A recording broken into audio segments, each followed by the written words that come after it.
The bright lights of the View studio can be deceiving. They make everything look beautiful, effortless, like the world is perfectly staged for conversation. But behind those lights are sparks, and sometimes fires. When Sunny Hostin first took her seat at the famous table, she knew what it represented. It wasn't just television. It was America's mirror, where politics, race, and gender collided every morning in front of millions. And Sunny didn't come to play it safe. From her very first season, Sunny carved out a space that was uniquely hers, a voice of calm reason that could still pierce through chaos. She debated presidents, challenged misinformation, and confronted hypocrisy head-on. Some called her bold. Others called her too opinionated. But Sunny knew one thing for sure. If telling the truth made people uncomfortable, then she was doing her job right. I didn't come here to be liked. I came here to be heard. Viewers noticed. Her mix of legal insight, emotional intelligence, and honesty turned her into a fan favorite, and sometimes a lightning rod for controversy. Every time she spoke about racial injustice, social inequality, or women's rights, social media would explode. Some cheered her courage. Others criticized her tone. But Sunny never backed down. With visibility came a price. Online trolls targeted her for her mixed heritage, calling her too white to be black or too black to be Latina. It wasn't new. She'd faced it all her life. But this time, she had a platform, and she used it. Sunny began speaking openly about identity, racism, and the subtle forms of exclusion she faced, even within her own industry. In one interview, she revealed how, early in her TV career, a producer once told her, "You're not black enough for this audience." That comment haunted her, but it also hardened her resolve. She wasn't going to fit in someone else's box. She was going to build her own table. Beyond the View, Sunny began pushing for change inside the media industry itself. She advocated for more diversity, not just in front of the camera, but behind it. Her argument was simple.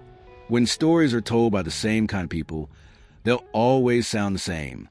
She demanded more Latina voices, more black producers, more women in executive roles.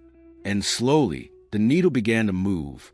Sunny's courage inspired younger journalists and commentators who finally saw themselves reflected in her.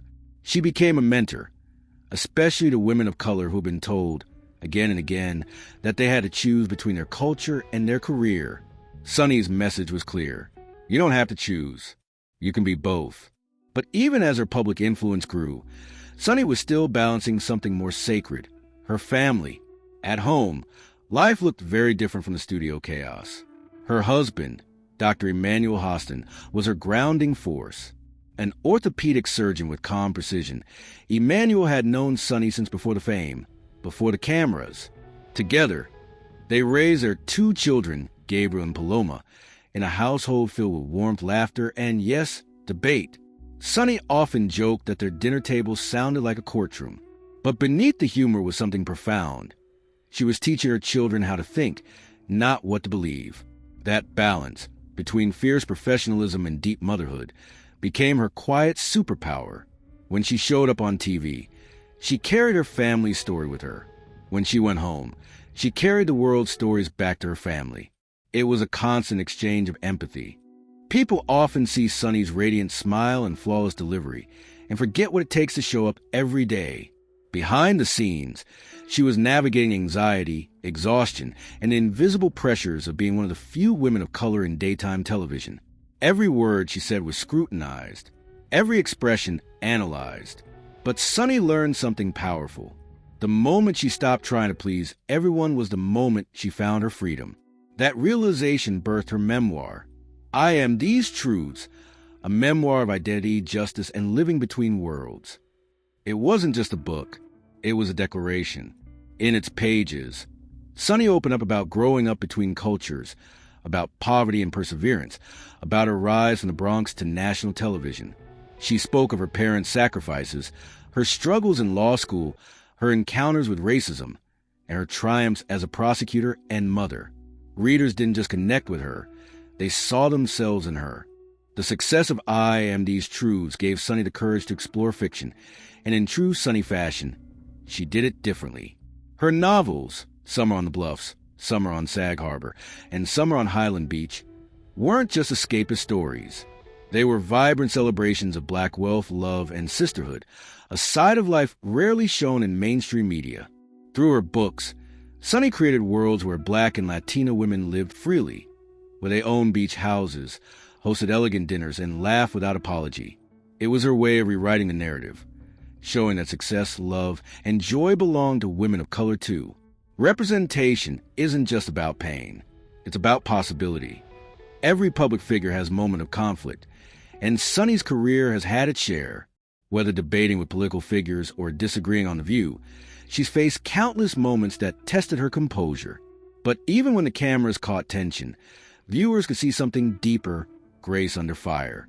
Sunny never raised her voice to win. She used her words. Measured, intentional, powerful. It's that precision, the lawyer's instinct, the Bronx grit, the mother's empathy, that made her one of the most respected commentators on daytime television. And perhaps one of the most necessary. Today, Sunny Hostin stands as a bridge between worlds, legal and cultural, Black and Latina, personal and political. Her name has become synonymous with truth-telling with heart. She's earned Daytime Emmy nominations, led major discussions on justice and equality, and built a career that inspires millions, especially young women watching from neighborhoods like the one she grew up in. And yet, ask Sunny what her greatest accomplishment is, and she'll tell you. It's being a mother who raised compassionate children. Because at her core, that's who she is. A woman who never forgot where she came from and never stopped fighting for where others deserve to go. In a world obsessed with quick fame, Sunny Hostin's story is about endurance. It's about showing up with integrity day after day. It's about surviving the noise without losing your voice. It's about becoming the sunshine you once searched for. Her life reminds us that greatness isn't always loud. Sometimes it's steady.